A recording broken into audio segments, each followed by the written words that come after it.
It's time for the first race. Let's meet the contenders. Jared, the speed demon of the warehouse. I don't just build screens, I also break records. Leo, the rookie with a lot to prove. This is my chance. I'm going all in.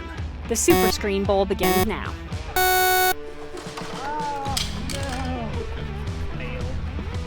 Hey, you want to start over? Nah.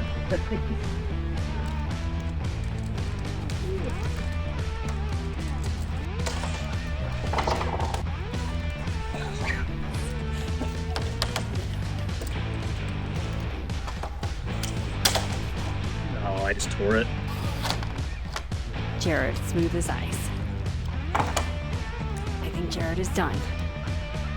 Final tucks. I think Jared is our winner. Jared got it. Jared got it.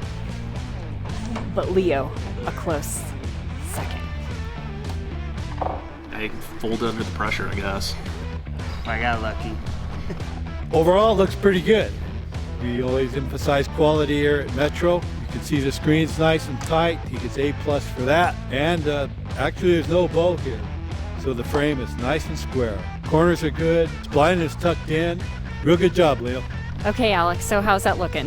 It's looking pretty good. We're good. This is immaculate. Good job, Jared.